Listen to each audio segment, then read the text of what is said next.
Welcome to WhiskyCast, cask strength conversation featuring news and interviews from the world of whiskey. I'm Mark Gillespie, and this is episode number 913 for December 27th, 2021. Coming up in a few minutes. I thought, well, actually, this is an opportunity to test myself again, to go the opposite side and not a big multinational that's safe and stable.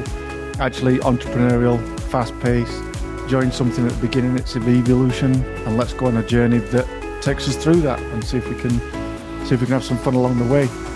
Dr. Nick Savage stepped down from one of Scotland's iconic distilleries, the Macallan, a couple of years ago, to take over as the production manager at Bladnoch Distillery in the lowlands village of Wigtown. He'll join us later on WhiskyCast In-Depth.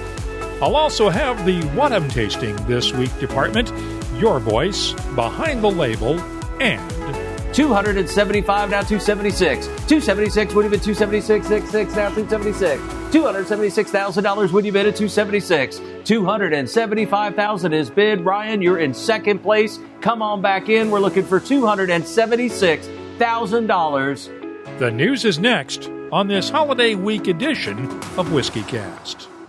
And now, a message from Robin Redbreast. Happy holidays! On behalf of Redbreast, here's to you and yours.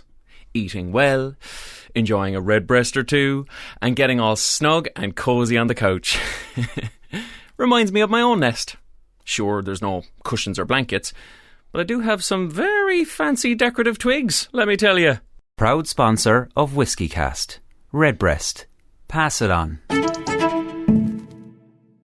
This holiday season, gift like you mean it with free custom labels from Dewar's. Simply choose your bottle, enter your message, and get a label shipped right to your door. Make Dewar's Scotch Whiskey personal by visiting Dewars.com and start crafting the perfect holiday gift.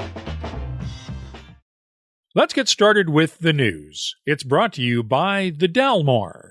Christmas is the time to share, and that's just what a bunch of generous whiskey lovers did with the Kentucky Bourbon Benefit auction to raise money for the Western Kentucky Tornado Relief Fund. The auction was organized by the Bourbon Crusaders, Fred Minnick, and the Kentucky Distillers Association. Here we go. Round of applause. $401,001 to Ryan Hopkins. Ryan Hopkins.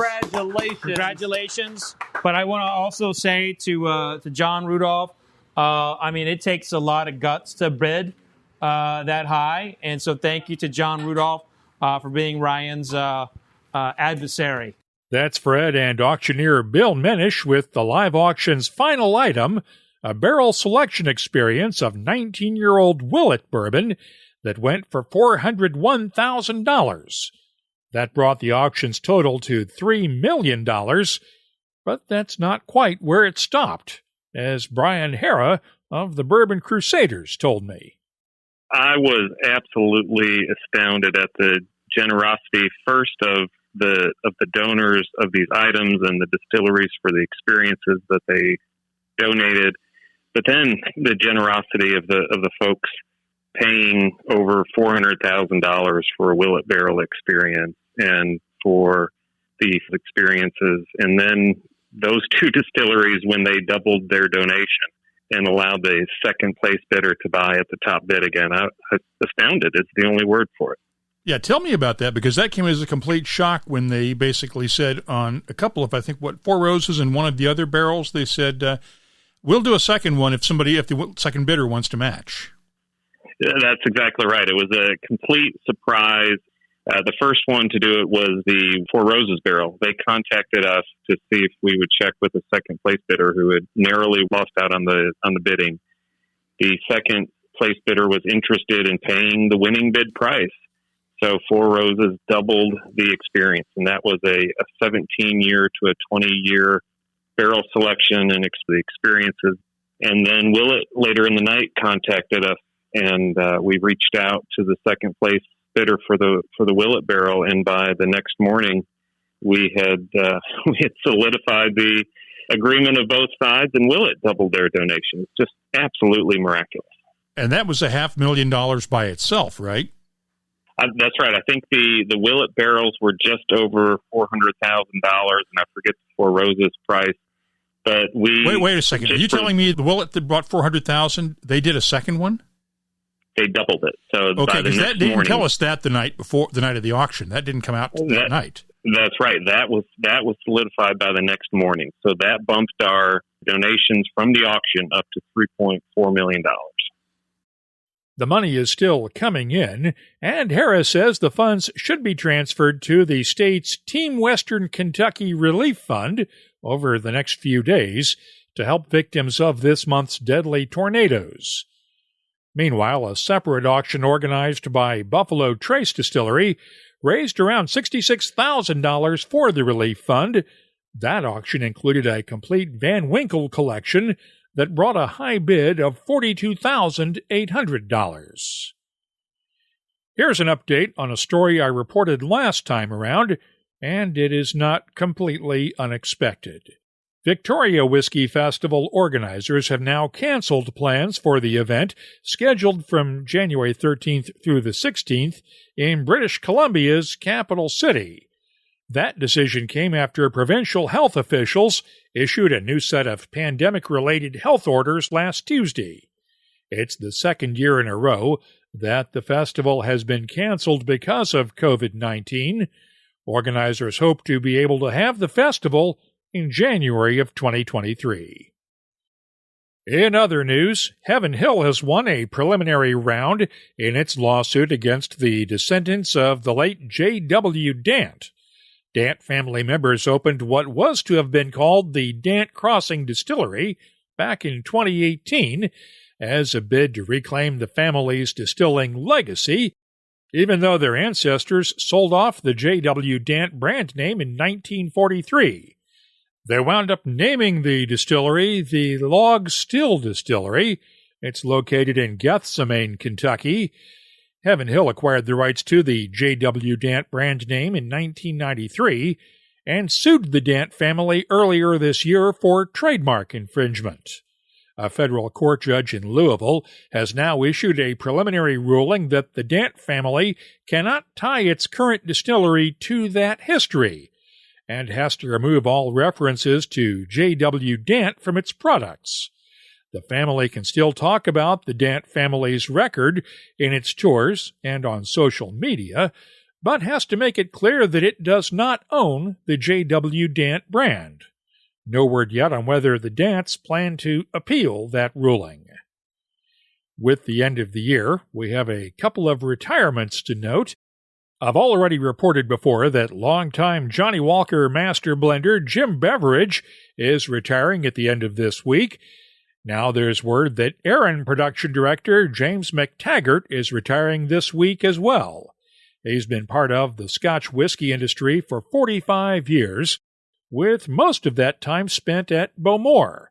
He joined Aaron in 2007 and has overseen not only the main Aaron distillery in La Cranza, but helped develop Aaron's second distillery on the island at Lag. Congratulations to both James McTaggart and Jim Beveridge on their retirements, and thanks to both of them for all of the great whiskeys they've given us over the years. You can keep up with the latest whiskey news all week long at WhiskyCast.com. The news is brought to you by the Dalmore. Hello, Richard Patterson here, Master Distiller, Master Blender for the Dalmore. You know, whenever the team and I are in the world sharing our exceptional single malt, we like to keep in touch with Mark Gillespie and the latest news from WhiskyCast.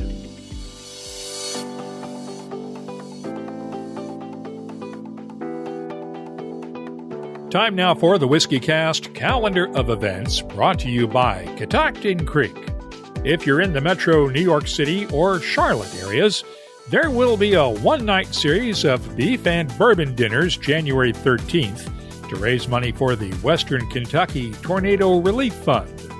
9 of the restaurants operated by Chef David Burke are teaming up with Woodford Reserve to offer a special 3-course dinner that night. We have a list of the participating restaurants on the calendar of events at WhiskyCast.com. Moonshine University in Louisville, Kentucky will kick off its 2022 schedule of Stave and Thief Society Executive Bourbon Steward classes on January 14th and 17th. Bonhams and McTeers will start the 2022 auction season on January 21st. McTeers in Glasgow, Scotland, Bonhams in Hong Kong. As of now, the National Whiskey Festival is still on for January 22nd in Glasgow, along with the Whisky Global in Vancouver, British Columbia, January 28th and 29th, and the Southport Winter Whiskey Festival in Southport, England. That's on February 11th and 12th. Remember, all in-person events are still subject to change on short notice, and you may have to show proof of vaccination or a recent negative COVID test in order to attend. The calendar of events is brought to you by Catoctin Creek Distilling, makers of the Virginia Rye Whiskey. Catoctin Creek co-founder Scott Harris is leading his annual Art of the Cocktail class again this winter. The fun happens online each Friday night starting January 7th. You can get all the details at CatoctinCreekDistilling.com, and Catoctin Creek reminds you to always drink responsibly. This holiday season, make it personal with Dewar's custom labels. But first, you'll need to choose your favorite bottle to gift. Dewar's 12-year-old has a balanced sweetness with notes of dried fruits, citrus, and vanilla, making it ideal for everyday indulgences. And then there's our 15-year-old, which was specially crafted to highlight the mellow, fruity, and floral character of Dewar's. Hints of oak-forward malts and rich vanilla, perfectly balanced with notes of honey, toffee, and floral. The perfect scotch for sharing during those memorable moments with friends and family. Now that the hard part is over, it's time to enter your message. Make it funny, make it sappy, make it personal, or keep it simple. Either way, you have 44 characters to say it. If you need a hand on a message, we have a few ideas to get you started. So head on over to Dewar's.com to start wrapping the perfect double-age gift. WhiskyCast In-Depth is brought to you by Oban and the Classic Malts lineup. Nick Savage. Sounds like an action hero, maybe even a Bond villain. But Dr. Nick Savage is neither of the two. He's the head distiller and blender at Scotland's Bladnoch Distillery. Bladnoch's owner, Australian entrepreneur David Pryor, pried him away from the Macallan when Ian McMillan decided to step aside after rebuilding the Lowlands Distillery, and Nick is responsible for creating Bladnoch's newest range of whiskeys, the 11 and 14-year-old single malts, along with the no-age statement Vinaya. I spent some time with Nick recently on a Zoom call. We really ought to start with your background because we haven't had a chance to have you on the show before, so let's go through the CV here. You started out where, and how'd you get into whiskey in the first place? Okay, how did I get into whiskey? Into whiskey was interesting because I left university with a engineering degree in sport engineering, and I went and did a PhD in motorsport engineering out in Australia. So I went out there for 4 years. Came back, and that was all in tennis rackets. Structural dynamics of tennis rackets, pretty much. And came back, was earning my keep in factories, and saw this job offer that basically just said optimization of whiskey casks, and that was it. And all they were looking for really was an engineer to look at it rather than a chemist. So they were looking at the Angel's share and how you reduce it, how you can make casks last longer, and could you actually redesign a cask? So it was all in the maturation world in casks, and that was with Diageo. So that was my entrance in. Everyone asks tennis rackets to casks. They're a structure. So therefore I was employed to, analyze a structure and see what it did and try and optimize it. But once you're in, in order to optimize a cask, you have to understand what a good cask is, and you have to understand what it means, why it needs to do certain things to make whiskey.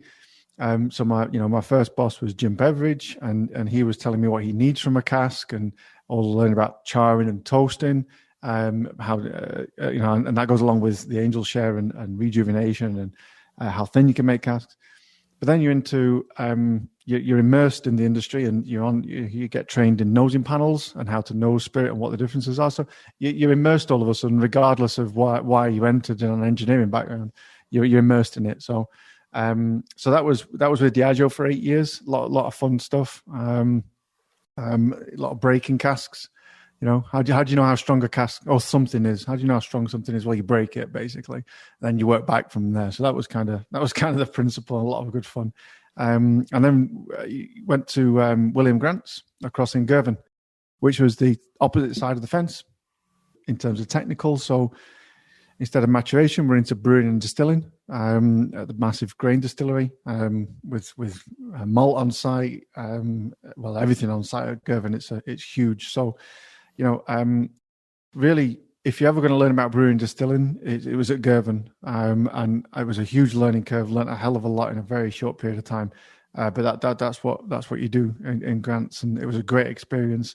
Did a bit in Tullamore, up at Glenfiddich, on a technical support piece. So, but in amongst it, in an operational sense in Girvan, or technical support in an operational sense, and learning the opposite side, which is brewing and distilling. So you've got all the kind of components there. Before got invited to apply for Master Distiller at Macallan, which was the next step, which I'm still not quite sure how I managed to pull that one off when I was 35, but we'll I'll take it. And God bless him for giving me a shot.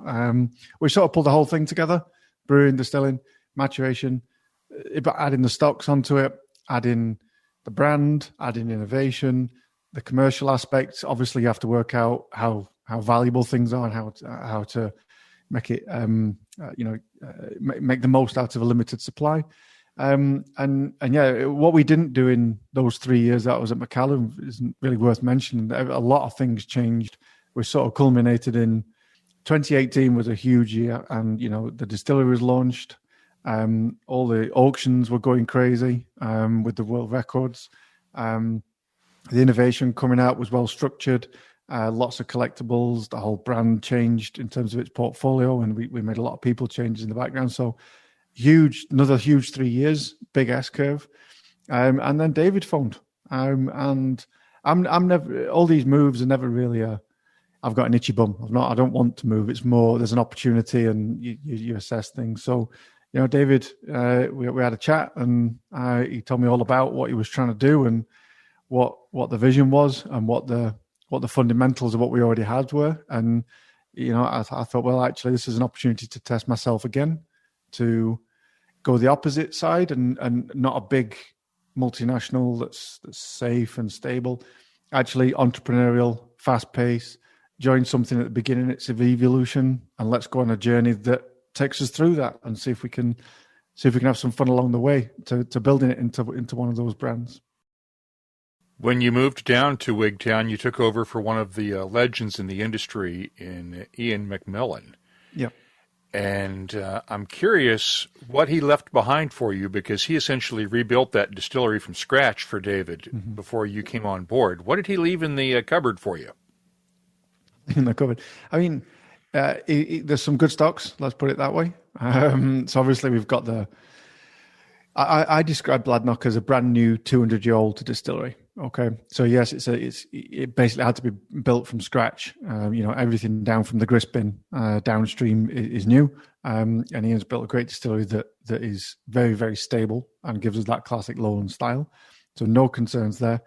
What we've got in maturing stocks is I carry on, and I from what Ian's done and building a treasure chest. So I'm always thinking about the person who sat in this chair in 20 years' time.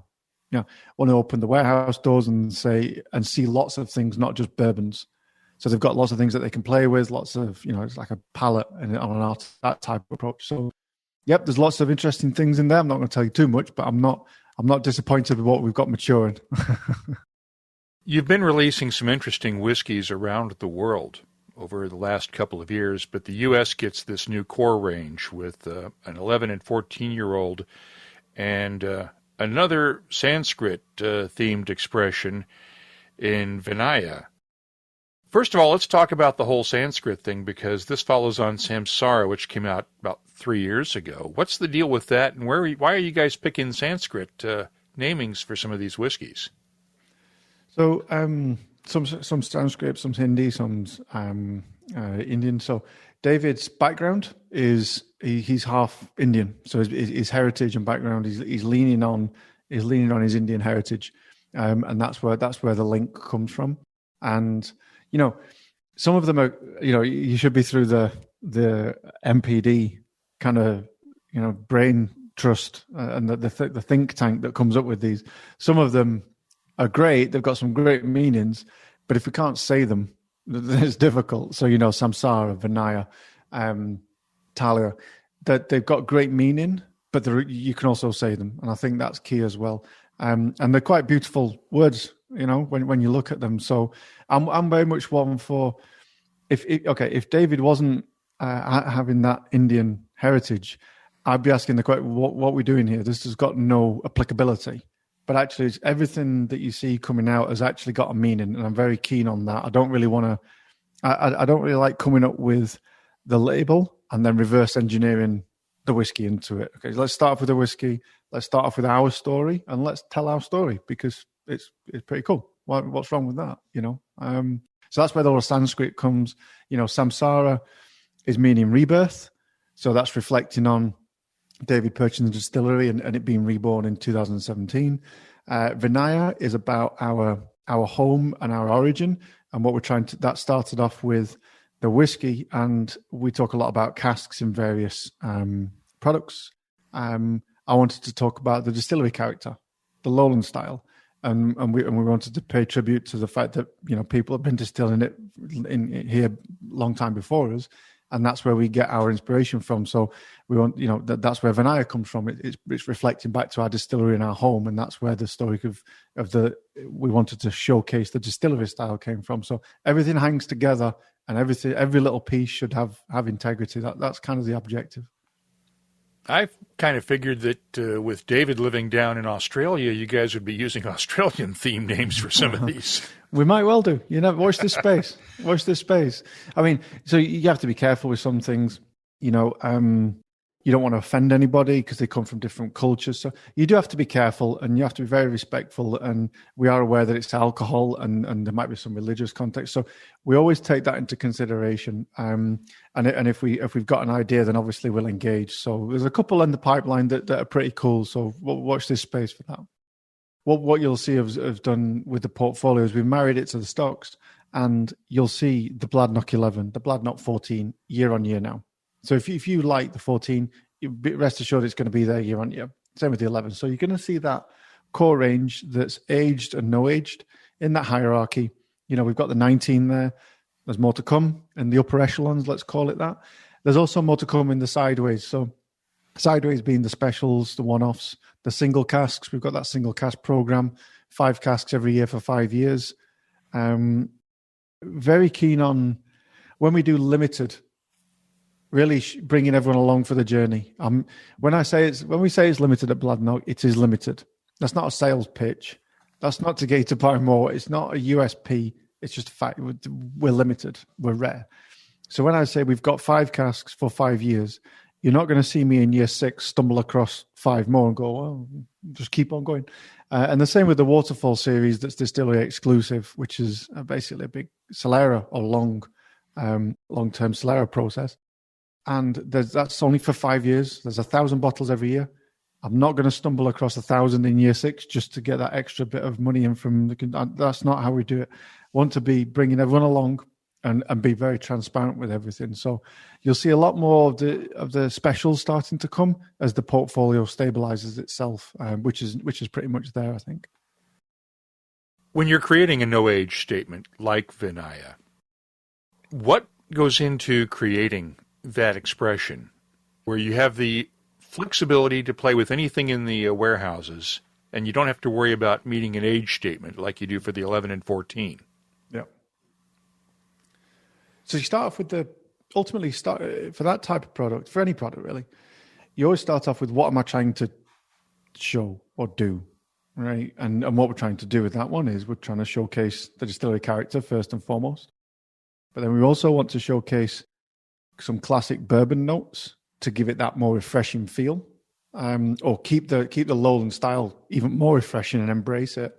But we also wanted a little bit of mouthfeel there to showcase, our commitment to casks and to quality casks, which is where the sherries come in, or the Oloroso sherries. So that was the principle. And then you're into understanding the stocks is key. Okay, what's ready, what's not, because just because it's a bourbon and it's 10 years old doesn't mean it's ready. One bourbon at 10 might be ready and one bourbon at 15 might be ready. Same cask type, but you have to understand where all these pockets of stock are.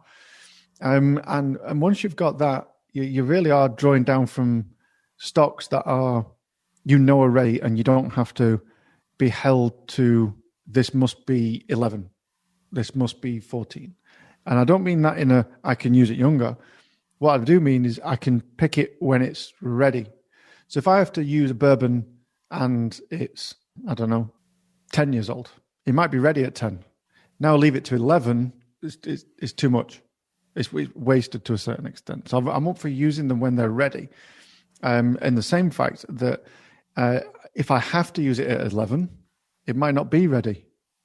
It might need to be carried on to 14. But if I'm forced to use it with the age, then that's a handcuff to a certain extent. And I think age has got a place, but it's not necessarily the be all and end all. It's merely, in my world, it's like a price navigation of an indication of rarity, not necessarily quality. So you start off with the story, you understand your stocks, and then you're starting to pull together. I know that stock pool of bourbons is going to give me that citrus refreshing note. Whereas this other pool of casks, they're going to give me vanillas because I've nosed them all and I've tasted them all. So you understand the stock pool, and then you're starting to pull it together based on the idea that you've come up with. Bladnoch is one of the rare distilleries that combines the role of master distiller and master blender. How much time do you spend in each of those roles, distilling and overseeing production and then overseeing the blending process? And how did you learn to blend? That's a unique skill that not everybody can do. I'm very much the blending is me, and I'm just calling samples down, and I'm nosing them and I'm assessing them against their cask type, against when are they working, are they not? Do we need to do some racking? Have I got stock pools that I don't know what I'm going to do with them, but I might find some interesting casks and I can, build that treasure chest, as we called it. So there's making products, but there's also managing the stocks in that whiskey making type role. The master distiller role, again, there's many definitions of it, really. It's more the custodian of the brand and of the stocks. That's what I really take the master distiller bit to be. So, I work closely with Neil, our distillery manager, making sure that, we're taking care of yields, we're taking care of suppliers, we're taking care of any environmental aspects such as water, making sure that the filling program is right, the right cask lay down per liter of alcohol, and making sure the new make is correct. So we sample every filling, I'll grade everything, and then me and Neil are having conversations if there's any variation. Luckily, there's not very much variation, so it's merely a keep it going, but we have conversations on things that might impact that, such as low rate. So if you have a hot season and we're dependent upon the river, well, if the river's low, we might have to nurse it through so as we don't breach our licensing. Cask supply, for example, this year was pretty tight.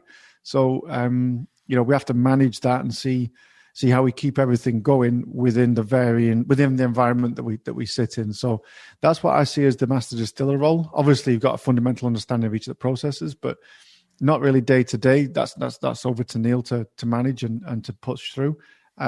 We set the parameters up. We will sort of push it sometimes and say, okay, what if we try, loading the mash tun slightly? We'll change the mash bill and we'll load a little bit higher. Can we get a bit more yield out of this without changing character? Yes or no? And we will try things over a period of time to see what else we can get out of the distillery. But day to day, it's more the custodianship is the master distiller bit, and the actual doing is the whiskey making bit. How did I learn it? There's no course that I went on particularly, and I you go through various screenings and assessment, provided that your nose has not got any blind spots.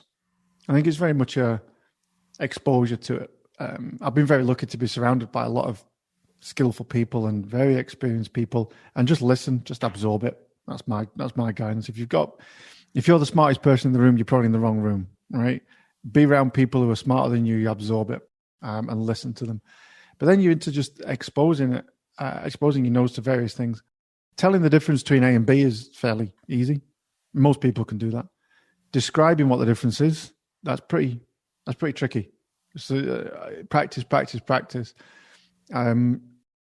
Once you can describe various things, doesn't mean that you're right. It just means that you're able to describe what you're nosing, what you're tasting. Once you can describe all that, then you're moving into, I can work with various things. I can work with what a bourbon does, or what a sherry butt does, or what peated 130s do. You got your ingredients then, and you're seeing how they would work as components together in whatever blend that you're looking towards. So difference between A and B is fairly easy. Keep exposing yourself to describing the difference, and then how do you work with the difference? You've got loads of bottles behind you. There's no difference between those bottles and casks in the warehouse. Everyone can have a shot at it. What's it like having a boss on the other side of the world, something like 15 time zones away? So it's great. David's great. He has to have a lot of trust, obviously, which is great. Communication is key. But I think even David was here, be out surfing. He loves the balance of it, the balance of life. He's probably the most calming effect, the most calm owner and CEO I've ever seen. Now, whether that's on the surface and the legs are flapping underneath, is a great calming influence. So even across 12 time zones away, if there's ever anything there, when I get off the phone with David, I always feel better than when I jumped on the phone with David. It's a skill set. I don't know how he does it, but yeah, it's. Don't tell him that, but he won't be listening to this, I'm sure of it. I bet you he will be. I'm kidding, of course. And on that note, have you found a home now? Are you looking to stay long term? Since you mentioned job hopping earlier in your career, are you happy? No. Are you happy now? Yeah, I've always been happy. There's never been a oh God, I've got to get out of here. It's never been like that. It's much more. My approach to all these things is, I've only ever applied for one job, and that was the first job into Diageo. Provided that you're focusing on what you're doing right now, and you're aiming at delivering your job right now, and you're delivering, that gets noticed. You don't have to do any effort to do that. People will just notice that. Now, obviously, when people notice, various opportunities start to become apparent, and then it's just a matter of decision making. Really, there's never any. Most moves away, all moves away have been people saying, no, go for it. There's nothing, that's a great move. That's a good decision. We understand that. There's no ill feelings, go for it. I think I joined this one. I call it this one, the adventure. I call it almost like an adventure. Me and David actually say that. We say we're on an adventure, and it's going to be quite a lot of fun to see if we can pull it off. But when I described it earlier on, the adventure was to test myself in a very high-pace entrepreneurial world, but also be at the beginning of that evolution of a brand and be part of that journey. So it's going to be interesting to see how we do it, and that's what I'm here for. This is the opportunity to take it from a rebirth to, can we get it to being one of the big brands of Scotch? We'll see. Even if we get halfway there, we won, Thanks to Dr. Nick Savage for spending some time with us on WhiskyCast In-Depth. You'll find a link to the Bladnoch website in the show notes for this episode at whiskycast.com. That's WhiskyCast In-Depth. It's brought to you by Oban. Every sip of Oban is like a postcard from Scotland, whether it's the classic Oban 14-year-old, the 18-year-old, Oban Little Bay, or the Distiller's edition. Every drop comes from the coastal town of Oban and a distillery just 206 steps away from the sea. It's one of Scotland's smallest distilleries, with just 7 people who make whiskey the same way their predecessors have since 1794. Find out more at obanwhiskey.com. The What I'm Tasting This Week department is brought to you by Sagamore Spirit. We'll begin with the Bladnoch Vinaya. It's matured in a combination of ex-bourbon and sherry casks and bottled at 46.7% ABV. The nose is fruity and floral, with touches of citrus fruits, lemongrass, sandalwood, honey, and vanilla. The taste is fruity with citrus, apples, a touch of lemon pepper spice, and hints of cocoa powder, honey, and sandalwood with a very nice balance. The finish, long, fruity, and floral. I'm scoring the Bladnoch Vinaya a 92. Now, the 2021 release of the Bladnoch 14-year-old is matured in Oloroso sherry casks. It's also bottled at 46.7% ABV. The nose has touches of dark fruits with raisins, figs, and a touch of chocolate-covered orange slices. The taste is dark and complex, with notes of raisins, Christmas cake, cinnamon, and allspice, along with hints of dark chocolate and dried flowers. The finish is long and slightly astringent, with subtle spices and just a hint of oak. I'm scoring the Bladnoch 14-year-old 2021 release a 93. I'll have more tasting notes in just a minute, but first, this week's tasting notes are brought to you by Sagamore Spirit Rye Whiskey. They're reviving the tradition of Maryland-style rye at their Baltimore farm and waterfront distillery. They're offering WhiskyCast listeners a free virtual guided tasting. When you buy a bottle at your local retailer, a Sagamore Spirit teammate will guide you through it. Visit SagamoreSpirit.com and use the code WhiskyCast, all one word, to access. Please drink responsibly. I received an unexpected surprise on Christmas Eve, a bottle of the latest Dingle Irish single malt release. Batch number 6 is matured exclusively in port wine casks and bottled at 46.5% ABV. The nose has notes of orange marmalade, crystallized ginger, a touch of fresh berries, honey, and butterscotch. The taste has a thick and oily mouthfeel with touches of spices balanced by fresh berries, dark chocolate, dates, figs, and a subtle hint of oak. The finish is long and subtle with touches of dates, figs, dark chocolate, and crystallized ginger. I'm scoring the Dingle Irish Single Malt Batch number 6 a 94. Diageo has released the third Cascade Moon Whiskey from the folks at Cascade Hollow in Tennessee.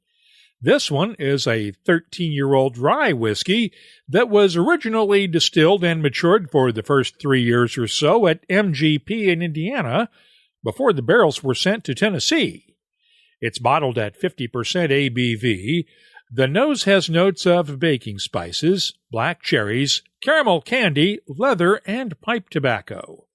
The taste has a good balance of spices and sweetness, with notes of clove, black pepper, nutmeg, caramel apples, toffee, vanilla, and black cherries. The finish is long with lingering spices, a touch of black cherries, and oak. I'm scoring the Cascade Moon 13-year-old rye a 93. Finally, there aren't that many 10-year-old American single malt whiskeys, but Stranahan's in Colorado has released 2 editions of its Mountain Angel 10-year-old now.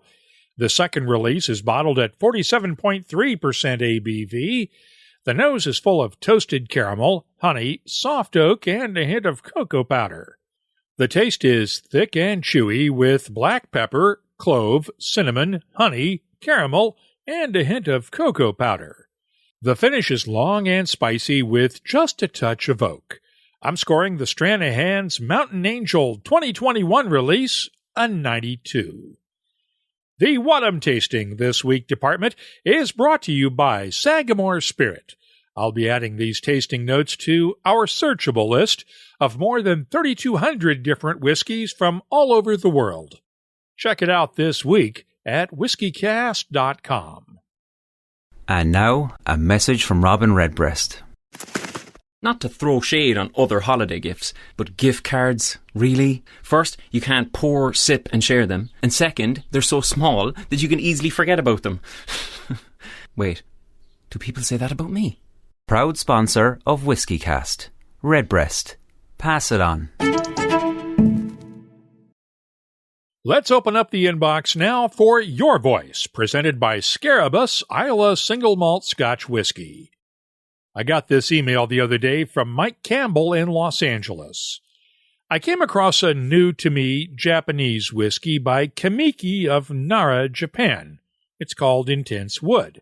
I couldn't find any mention of it in your tasting notes. Have you tried it? The thing that seems intriguing to me is that it is aged in cedar. I found it to be quite interesting, with a bit of medicinal bitterness in both the nose and palate. That's a good thing to my taste.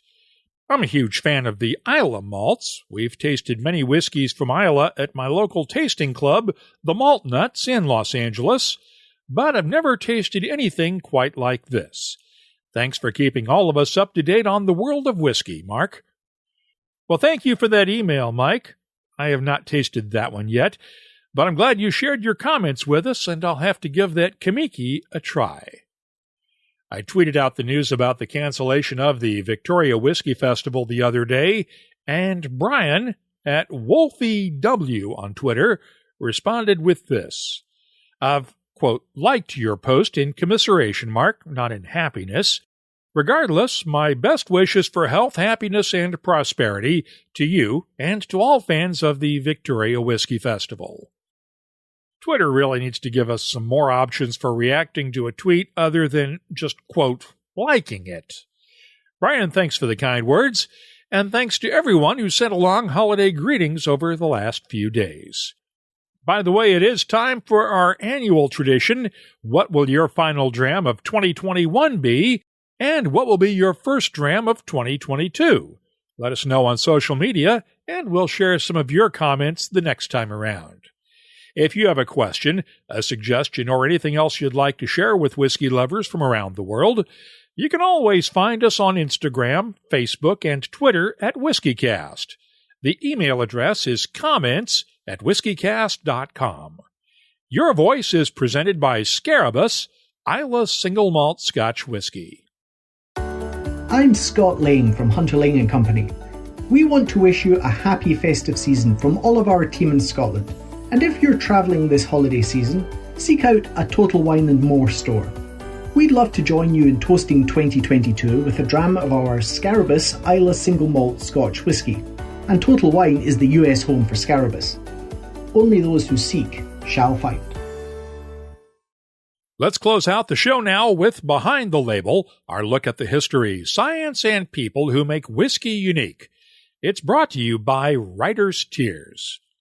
I want to go back to our lead story earlier, the Kentucky Bourbon Benefit auction that raised $3.4 million for tornado relief efforts in western Kentucky.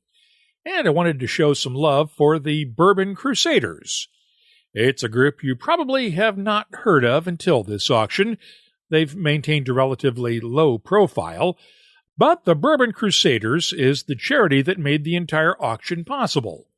You see, under Kentucky state law, charitable groups are allowed to auction whiskeys with a special permit from the state. The Bourbon Crusaders have made that their mission, to connect people in need with people who love bourbon. As Brian Hara told me, there is more to it than just getting together to drink bourbon. Our goal is to use our passion for bourbon to do good.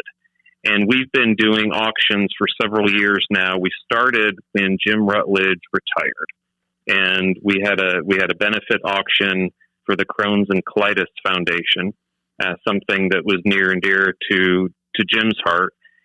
Pretty short notice, we set up an auction and raised some nice money, but as our first auction, it was small.